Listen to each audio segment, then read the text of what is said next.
In the grim darkness of the 41st millennium, living is a test of endurance in a galaxy openly hostile to one's very existence.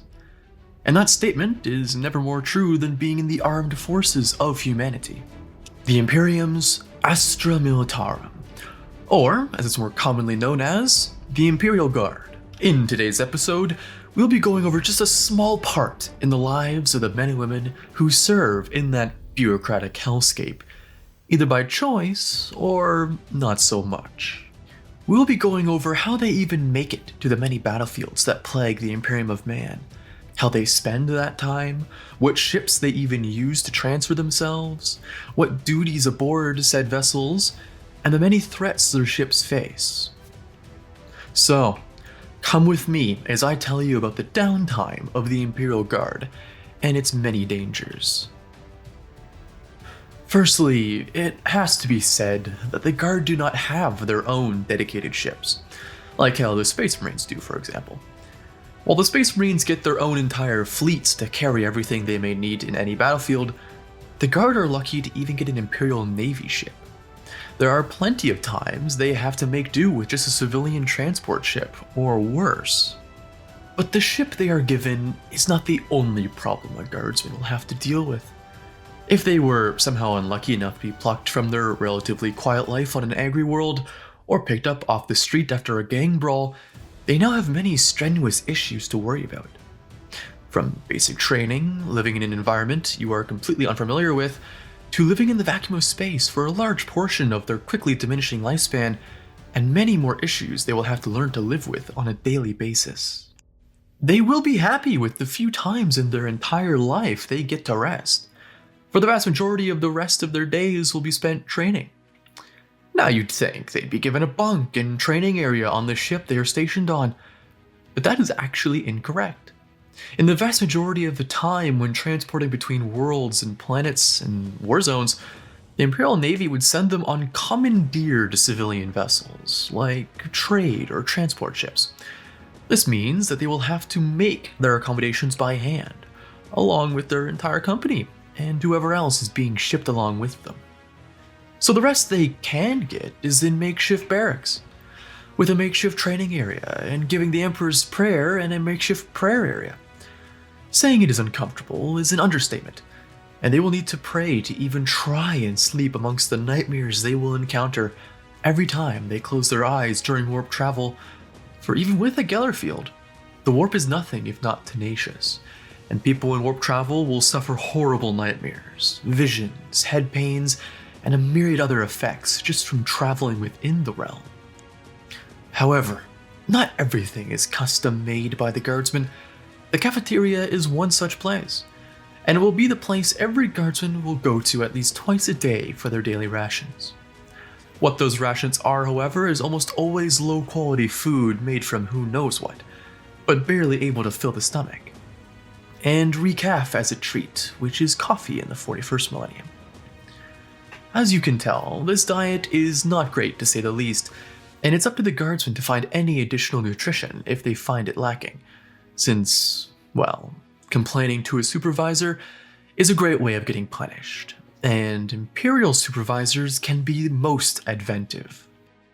It's not all doom and gloom, however, for the lucky Guardsmen who are under the command of an open-minded individual could be let off, to vent some steam and to spend his salary, if he gets one that is, on the many merchant ships that always follow close behind Navy vessels. These ships could be considered a merchant caravan of sorts, hosting all sorts of services, from food and drinks, ammo and weapons, to even knight companions. Any potential buyer can find many things to help them relax or stay alive in these Remora merchant fleets. But this is not all a Guardsman can do to have a bit of fun while in the void. Gambling is commonplace in every regiment, no matter if the commanding officer admits to it or not. This behavior is looked down upon by the majority of commanding officers, but most know that it is necessary for the troops as a form of relaxation and, well, human fun. Just don't get caught, and don't start selling your gear in bets you can't win. It doesn't matter how lenient your officer is, if you start turning up to line mysteriously missing your equipment, your officer's opinion of you and their stance on gambling in general will come into reevaluation. To contrast the poor living standards of guardsmen, we have their seniors and officers, who all seem to just so happen have bigger and better rooms, more free time and better food, despite having more responsibility on their shoulders. While your normal sergeant or even platoon commanders may live closer to how a guardsman lives, they tend to have much more casual time to move around their ship, walking around for surprise inspections, reading in the room of amazing quotes and retellings of battle from the age of Mechanicus, perhaps even meeting with nobles, the shipmaster, or other regiment officers. Of course, there are always exceptions to the rule. You might see that one officer who leads from the front and dines with the troops, but I'm sure he might have trouble adjusting to a guardsman's special, diet. While being in a commanding position will give you many benefits, it is not without danger or stress. If you are in the commissariat, for example, you'll be the one to break up any interregimental disagreements. This could be civil rivalries, but it will most likely be fast-acting, intense, and brutal brawls between particularly opposing regiments. A good example would be if a Hive Ganger regiment, well, ex-Hive Ganger regiment, found themselves bunking with a Mordian regiment. For two bigger opposites don't exist in all of the Imperium, and fights are very, very common. But that is not your only duty. You would also be spending your time judging and carrying out punishments. And while some do indeed warrant a bolter to the perpetrator's head, most during transport don't. So you'll be mainly giving out slaps on the wrists or demerits to their military record. A common tactic commissars are often seen using is to see if they can facilitate bonding between the multiple regiments before planetfall. This is a risky venture, as some regiments can only work together at the end of a bolter, but if you can get the multiple regiments to bond, the benefits are well worth the risk. From instigating a friendly rivalry between the two, to having them just hang out with each other, having the regiments get along with each other can make their combat effectiveness jump up 65% in some cases, and it's something that every commissar thinks about when being assigned to wrangle a new regiment. Private First Class Thomas was a guardsman in the Imperial Guard, tasked with defending the Imperium from all threats. He had always dreamed of traveling to the stars and seeing the wonders of the galaxy, but he never imagined he would be doing so in the warp, for it was his first time aboard a starship, and he was nervous, as his teachers always warned him about what lurks in the dark abyss of space. It was said that the warp was a dangerous and unpredictable place, but Thomas had faith in his training and the abilities of the navigators, who followed the Emperor's guiding light. And Thomas was a faithful man. As the ship entered the warp, Thomas felt a strange and unsettling feeling. The walls of the ship seemed to warp and stretch, and he could hear the distant, otherworldly howls of the demons that inhabited the warp.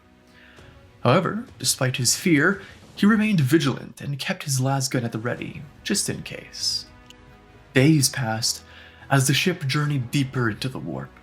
The Psychers worked tirelessly to keep them on course, their howls at night eerily reminding him of the demon's wails when he first entered the warp.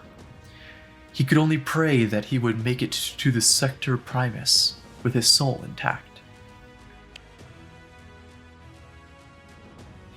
Now, I mentioned that the daily life of a guardsman is mainly training for their next battle, and it's time to explain just what they do in those training drills.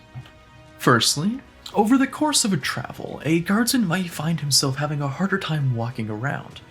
His calves might have grown more muscular for some reason, and when their equipment is on their backs, it seems to go from just a thread away from breaking their back to being overwhelmingly heavy. This is due to one of the most important factors in preparing a guardsman for battle, while also being one of the most simple: changing the strength of the artificial gravity on the ship, to acclimate the guardsmen to the gravity of the planet they are going to. The last thing you need is the guardsman walking off the lander and then falling onto the ground after his equipment is suddenly 30% heavier. Another acclimation tactic that is also quite simple, but possibly the most necessary, is adjusting the guardsman's internal clock to the local conditions. For unlike Holy Terra, some planets are tidal locked, some have 32-hour days, some may even have 12-hour days. And even if an incompetent commander didn't care if their guardsman fell asleep at what is the planet's equivalent of noon, an unlucky guardsman may hear the click of a firing pin from a commissar as their eyes shut on duty. While not every regiment do these special trainings, its effectiveness is without a doubt, and for highly specialized regiments, it's a very important step. For example, Valhallans come from a very cold planet, and while all orders from higher-ups are holy and never wrong, regiments such as the Valhallans get sent to desert planets, hot muggy jungle worlds, or might even be accompanied by Catachan, known for dealing with incredibly dangerous jungle planets, to another ice world. These situations are common and greatly affect their combat effectiveness. And for a guardsman to survive and the Imperium to win the upcoming battle, they must be acclimated before the bullets start flying. Another type of training, as hard as it is to be believed, is heat acclimation training. This would be most used for said Valhallans and other extreme condition regiments like them. For getting them used to the opposite environments is necessary for any chance of victory. How this is done is by slowly increasing the temperature of the soldiers' quarters during transport. This gradually makes their bodies used to the new temperature, and has been seen to greatly increase combat effectiveness of environmentally specialized regiments. But it has been seen annoying the regiments in question quite heavily during transport. Now, any Imperial officer thinking about implementing said training does not need to worry about the effects being permanent, as the effect of the environmental training does fade over time, going away after roughly a month being returned to normal temperatures. Now, these aren't the only advanced training techniques utilized by factions in the Imperium, for only the Emperor himself can save you if you find yourself in a particularly adventurous Mechanicus ship. For the Adeptus Mechanicus, biologists love their tests on living and sometimes even willing subjects. That is not the only training guardsmen will undergo, however, while in transport. In fact, the vast majority of the time, guardsmen will be training in combat doctrine for their host regiment, and tactics that will help them do their duty when they arrive. The quality of said training, however, varies wildly from ship to ship and sergeant to sergeant. It can be a highly detailed recreation of the target planet's environment, with practical training and important skills needed for said environment being paramount, to chalk outlines and using your imagination when shooting or using equipment. The guardsmen do have to watch out, however, since in both extremes, if they don't take the simulation seriously, an angry sergeant is watching and will happily correct that behavior. However, guardsmen won't be free to just train and sleep while in transit the whole time, for there are many dangers that assail ships, civilian or navy, who dare try to sail in the 40K void. Orc or human pirates, renegade or chaos warbands, Xenos raiding parties, chaos incursions, and many more threats linger out in the void, and any crew will have to be ready to defend their ship, no matter how defensible it is, in the event of a boarding action. But external threats are not the guardsmen's only worries. Because spacefaring ships are massive in scale, even the relatively small ships are sizable, and things can hide in the dark, forgotten halls of a ship that size. Gene stealers are a good example. They hide in the dark corners of ships and lurk, waiting for prey to sustain themselves as they wait for the ship to go to a new planet. Traitors and cultists of any variety are another threat. They love to skulk in the dark of a ship's underbelly, spreading their taint and cursing the ship with demonic symbols. Now, you might think that's all 40K sailors have to worry about. Physical threats when on the move, but that would be incorrect. For even moving faster than light is a life and death ordeal for everyone on board. For the Imperium of Man use warp travel to achieve FTL. And if you know anything about the warp, it is that it is the very definition of hell. And the only thing that is protecting the crew from the myriad of demons that are thirsting for their very soul with every fiber of their being is an energy shield, called a Geller field, and being directed by a single person called a navigator. We won't go over what a navigator is in depth now, but he or she is the only person that can guide the ship through the warp to its intended destination. They do this by using the Astronomicon, a psychic anomaly created by the Emperor of Mankind to allow humanity to access the warp without becoming forever lost. But if he loses focus, or a warp machination occurs, the entire ship can become lost in the warp. And to be lost in the warp means to be lost at every angle in reality. You could appear out of the warp, and it could be 5,000 years in the future, while it was only a couple of days for you, for example. Another point of worry is if the Gala field that's keeping the warp out of your ship goes down mid-transit. This could happen for a myriad of reasons, but the result is always the same. A massive demonic invasion of the ship. And once a demonic invasion starts, it can't be stopped by mortal hands. As you can see, traveling is a dangerous time for all those involved. But there's one group of regiments that might have a harder time of it than even the lowest guardsmen. These unfortunates are called abhumans, for their genome has mutated in a way that is vastly different to the common humans.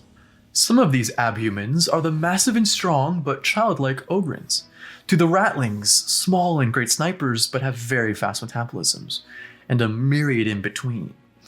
And while the Imperium does hate abhumans quite heavily, their ways of travel are quite similar to a normal guardsman, save for a few key differences. One being that there are many more commissars on the ship, mainly to keep the mutants on board alive and most importantly, in line. For abhuman regiments are transported all together to keep them separate from the regular regiments.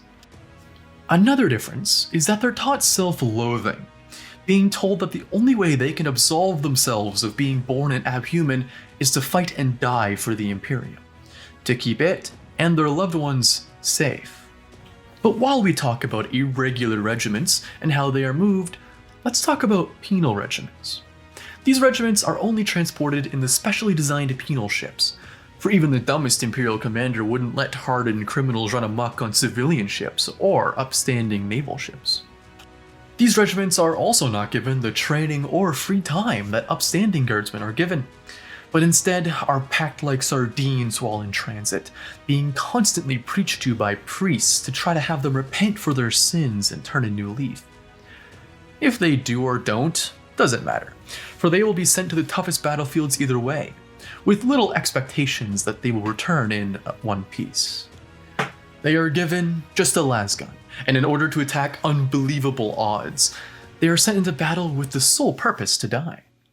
Some say a guardsman's duty is to wait to die on a world he does not care about, but no matter how true or untrue that statement is, for a penal legionary, that statement is dead on.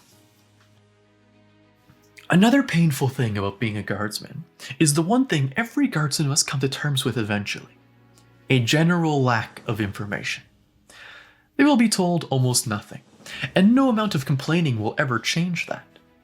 They might be told where they are headed to, but they won't be told who they will be fighting until much later down the journey, if at all.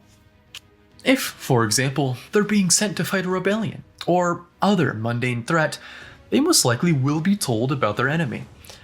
But if it's a more insidious threat, they will be told nothing, and even asking about it will lead to punishment. However, there are some tells they can see while in transport that can give them clues on who they will be fighting. Does the ship they're on have more priests than normal? Are they required to be more pious to the Emperor? Are there rumblings that there's an Inquisitor or multiple on board? Or have the Emperor's angels been sighted on the battlefield they're approaching? If they answered yes to multiple or even all of these questions, there is a high possibility that their future has warp monstrosities in it. Veterans of the Imperial Guard will have picked up on these clues and prepared themselves for the hell they will soon be shooting at. But for Greenbloods, these clues may go over their heads, and if they do, their lives will be cut very short very quickly. But for the informed, During the trip to such battles, veteran guardsmen will be requesting holy wards on their armor and weapons, making talismans for priests to bless, and any other holy rite they can think of to try to stave off the corruption and malevolence they will be experiencing very soon. And every veteran guardsman knows one thing.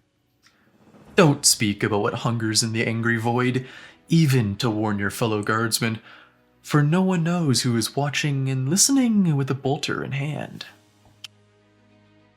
However, if nothing goes horribly wrong and the ship makes it to the desired location, the transport ship that is transporting the guardsmen does not simply land on planet and start offloading the troops directly.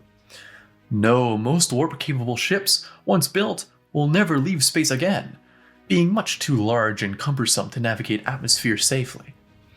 Instead, after the ship has reached the system's Mandeville point, which is the closest distance from a celestial body a ship can exit the warp safely, has been reached, the ship must now spend potentially several days flying at sublight speed to reach the desired planet, where then it will go into orbit and finally start using Valkyries, which are capable of both vacuum and atmosphere, to unload troops and equipment needed for the upcoming campaign. However, if it's a more combat drop-focused mission, or when offloading huge numbers of troops and equipment, a Catachan heavy lander is needed and used. This transport vessel is a ship dedicated for surface-to-orbit transportation, capable of transporting an entire company of men, which is 2,000 men exactly, and potentially more if a dire circumstance demands of it. Barring that, the time it takes to offload and load an entire regiment can take several days of constant effort. But don't worry, after that, the transportation phase of combat has ended, and the guardsmen have the honor and privilege to start running headfirst into whatever scheme or harebrained plan the guards' leadership has in store for them. As you can clearly see, even moving between eldritch battle zones is a perilous prospect for the guardsmen of the Imperium of Man. From getting lost in the warp, being boarded by bloodthirsty Xenos, to even the daily life of intense training drill after intense training drill, their lives are never easy. And lastly, us at NKG thank you for watching this video, and hope you liked it. If you did, send us a like, and subscribe if you want to see more every month. If you want to see us talk about a specific part of the lore, let us know in the comments, and check out our other vids. We've got lots of great ones that I know you'll love. Phil, signing off.